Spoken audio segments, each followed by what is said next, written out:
Welcome back to Palettes. This is the Nomads series, and salute to all of you as we continue on with this Tokyo trip. Now, on this second episode, we will touch on some denim options, mainly Pure Blue Japan and Kapital. But before all of that, I started the day off at Koffee Mameya, a cafe that carries beans from all across the world and meticulously extracts the deftness of each selection with the use of the V60 pour-over method. I'll let you listen to what the experience was like and how that all went down. It's Coffee Beans shop in Japanese. We have a lot of coffee, so we got light roast, medium, dark roasting. One cup is one drink price. You can try a cup of coffee for hot or ice. And then if you like it, you can get coffee beans, each one 50 grams. Like that, bag of beans. So what are you looking for today? So something more dark roast. Dark roast? Okay, this is Okay, so you're looking for also beans, or would you like to try? It depends if I taste something I like. Yeah, possibly. Right. So if you said more like dark roast, this one's so good. Leave it at Okay. This one has like a chocolatey, nutty, also thick and rich mouthfeel. More classical side. Okay. So you want to try something unique one. This one also got Wanoja Kamala from Indonesia. Okay. This one has like uniquely fermented flavor, like wine, whiskey, and also like chocolate. This is more unique one. This is more kind of like more. I can say that's coffee. More traditional. Yeah. And this is more unique. Yeah. Oh, okay. Wow. Okay.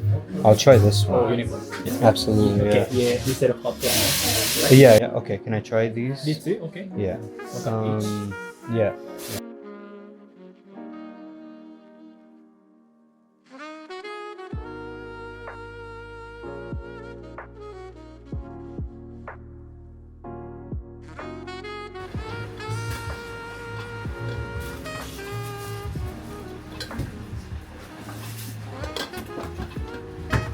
Smells okay. Yeah, I like the smell of this one a lot. This one. Yeah.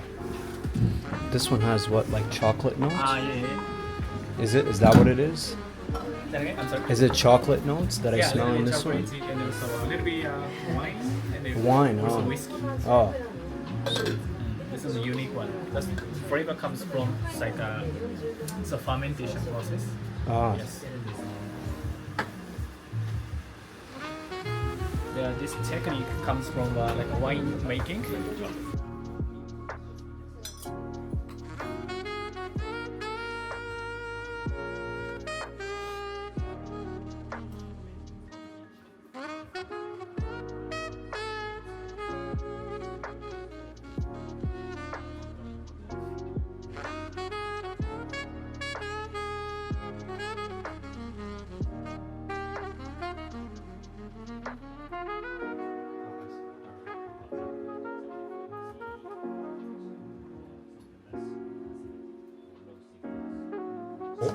Mocha. Mocha, like a Mocha mocha pot. pot. Yeah. It's good. Like Italian espresso. And I have a Chemex.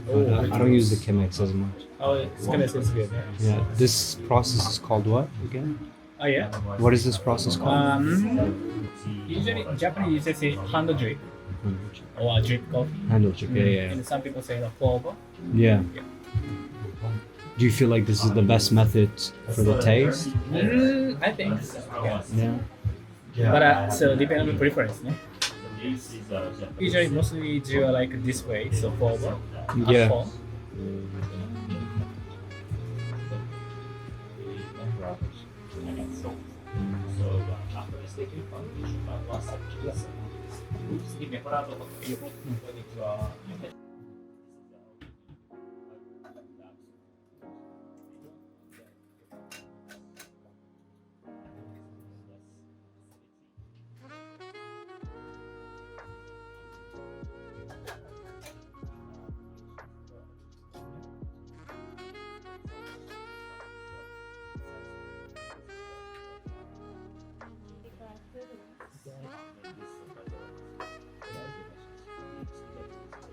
So now I'm gonna wait until 4 minutes.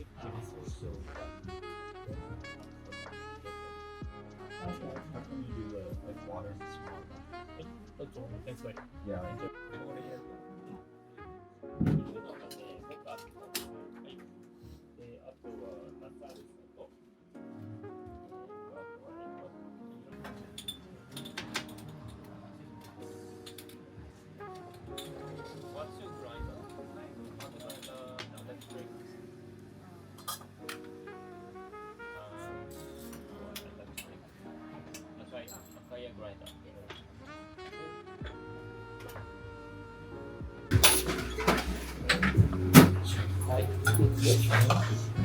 Thanks so much.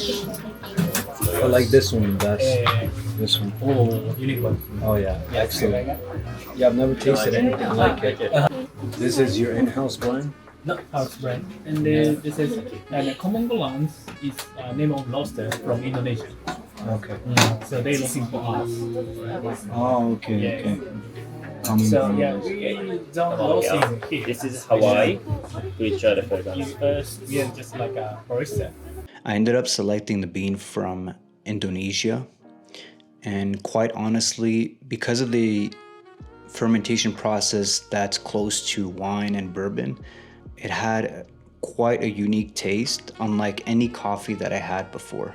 Once I was done with that, then I stopped by a local bakery for a sandwich and some pastries.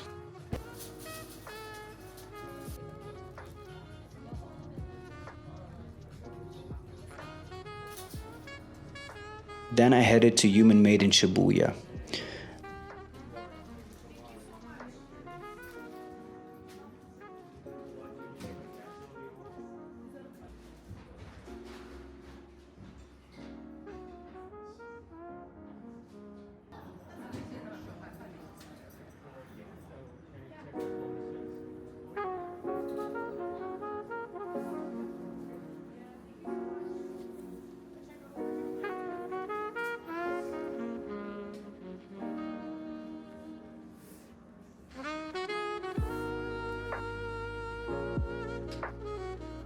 There's a Blue Bottle Cafe attached to the shop, but the selection was quite minimal as usual.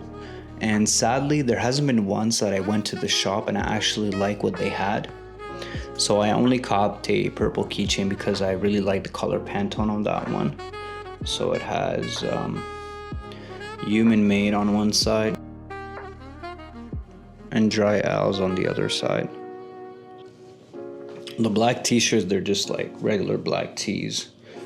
They just have Human Made emblem on the neck, and on the bottom of the t-shirt there's a Human Made emblem as well. Then I made my way to Pure Blue, Japan. So on this day, I really hunted for the best selvage denim I could buy. As you'll see, I went to all sorts of places. Tried on a whole bunch of brands from Momotaro, Studio Artisan, and so on.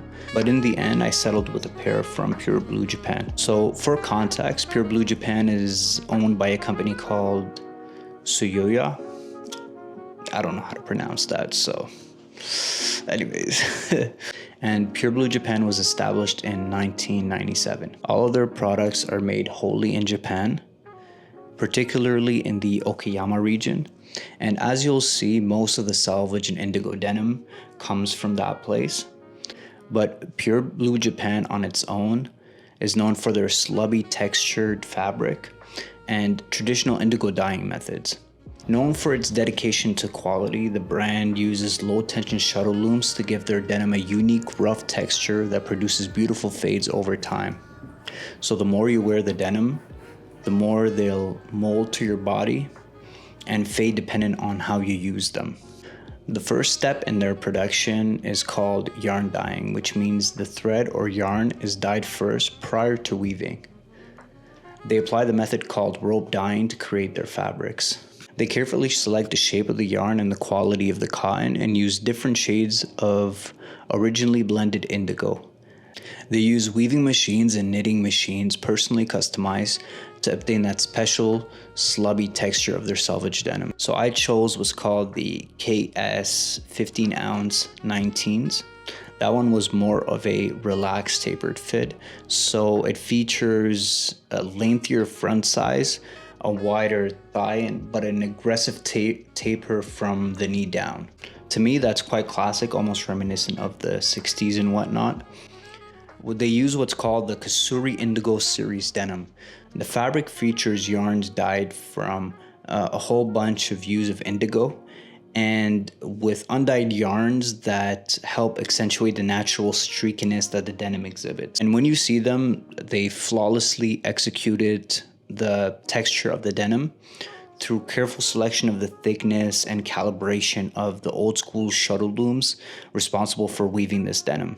So this is what it looks like. You may not be able to tell the texture on camera, and hopefully the light captures the exact streakiness of it. And it has a sheepskin leather patch in the back with their classic emblem on the back pocket. But from what you can see, I mean, the stitching is phenomenal. The streakiness is absolutely so well executed. Yeah, these are dope. So this is them on body. So the men at the shop hemmed them for me, but what you usually want to do with selvage denim is leave additional space at the bottom so that you're able to cuff them and showcase the selvage denim.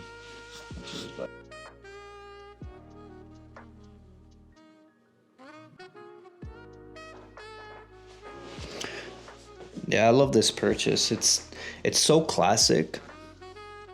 It may be tight for a lot of people, but to me that's timeless and that's classic. And you put that on with a high quality white tee and you're all set. Like, you don't need much with these jeans. Like just the blue indigo is such a beautiful hue. Yeah. And the streakiness adds a dope aesthetic to them. Yeah. Now we head to probably my favorite shop in Tokyo, Hummingbirds'Hill Shop. So this shop carries a whole bunch of notable brands, but mostly American-based labels. The owner opened the first shop in 2009 and later relocated in 2017 within the Shibuya area. He was mainly inspired by French Ivy League and classical Italian wear. So with that passion, he researched and chose a wide selection of brands. They do own a house brand as well that does many collaborations. Most notably is with the Japanese brand Needles. Now for my second regret on this trip, because usually when I'm done with Japan, there's always 1 to 2 regrets. Like items that I wanted to buy and I chose not to. And this was one of them. So I tried on a deconstructed Levi's jacket they made from a whole bunch of pieces that they assembled, and the piece was phenomenal. But it was a bit too costly for me, and I couldn't commit to it. But I do always buy bandanas from them. This time I got this one right here, classic, just white, blue, red. And I got this one right here, which I really liked. So I want to open them up completely, but it's a brown one and hand stitched multicolor bandana. Quite dope. So my denim research continued on to Marihuana Boutique, which is a studio artisan shop. Studio Artisan is a company that makes handmade denim and workwear, launched in 1979. Like most of the brands, they use traditional Japanese methods and materials such as the Toyota G3 shuttle looms machines, and they focus on unevenness, fading, and stiffness of old-fashioned denim. But I personally wasn't completely sold on the fit and the cut. We then proceed to Neighbourhood, a Japanese streetwear brand that was founded in 1994 by Shinsuke Takizawa. It is one of my top brands, but sadly the selection wasn't the best this time around. My next stop was at the real McCoy's, truly one of the best Japanese brands out there. They specialize in reproducing Americana wear from the 1940s and 50s.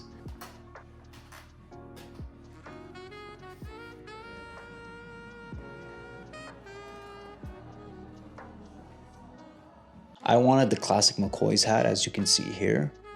I saw some dope pieces too, but a bit too costly for me.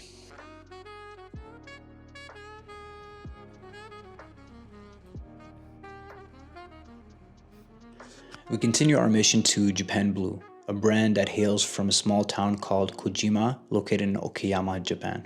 They focus on modern silhouettes, Japanese selvage. Quite honestly, this was my second option in terms of fit had I not found that pair at Pure Blue Japan. What's appealing about the brand is its accessibility in terms of price and the wide array of materials they use, each of them more than adequately priced. So there's a bunch of options and cotton to choose from. So if you're someone that wants Japanese selvage denim but you don't want to spend too much money, then I would recommend Japan Blue without a doubt. And we need to eat, so I made a stop at Karabashi Miso Ramen.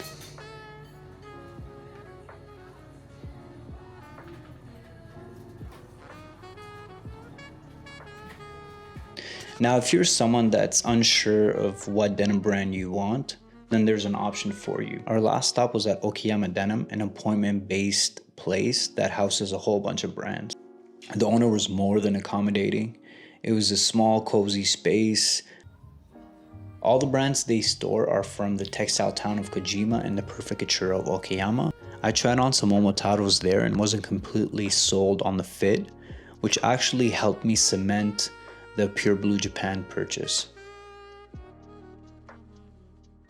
I also went to Evisu, founded in Osaka. Evisu is like one of the OGs when it comes to Japanese denim, a true icon within the space. Initially, only around 14 pairs of jeans a day were created, and they're mainly known for their seagull logo, which was hand-painted on the first pair of jeans produced.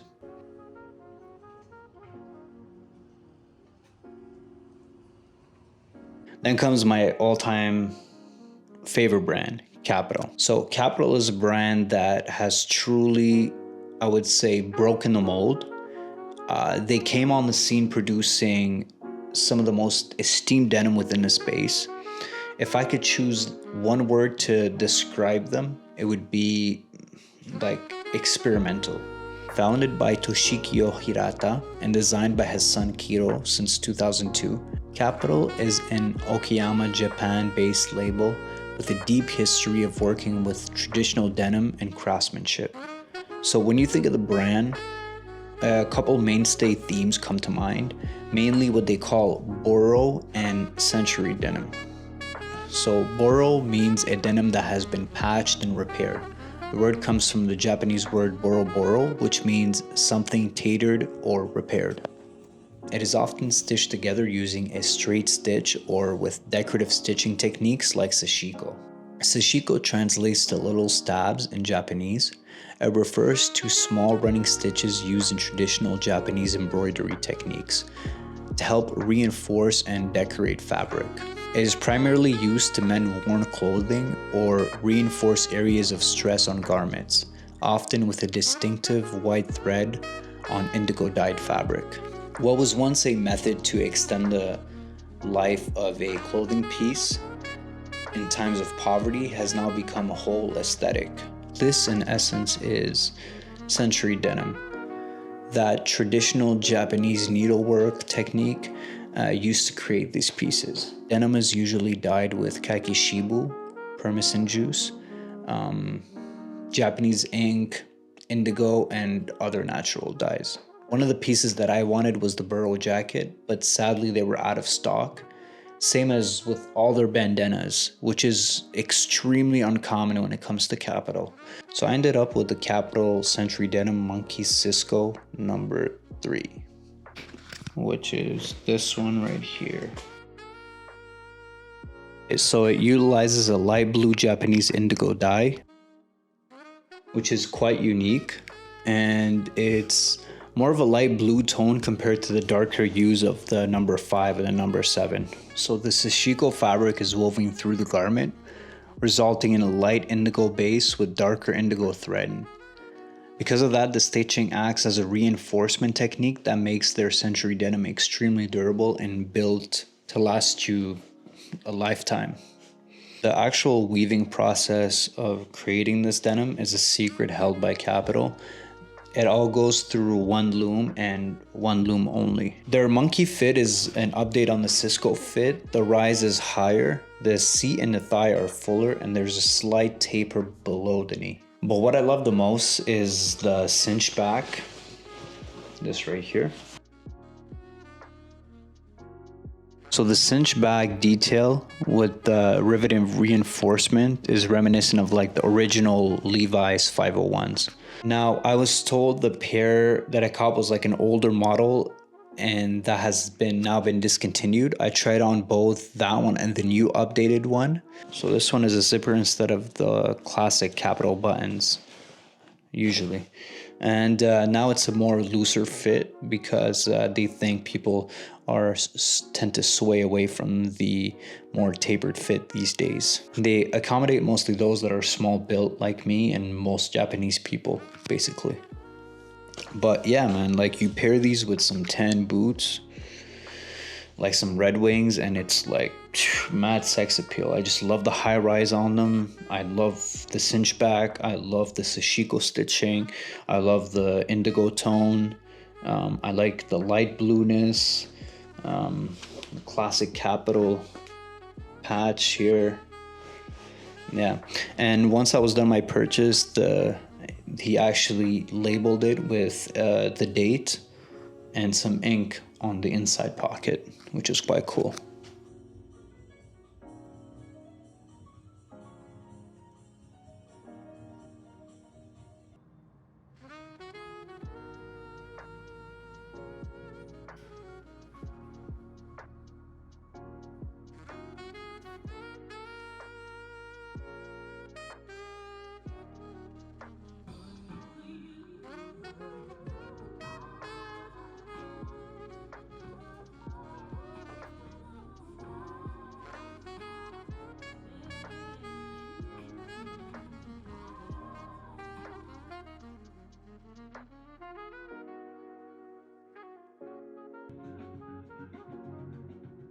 Anyways, guys, I think that wraps up our whole video. And I appreciate you as always for tuning in. If you like this series or there's any comment, please do so below. Subscribe, and I hope to see you on the next one. As usual, God bless.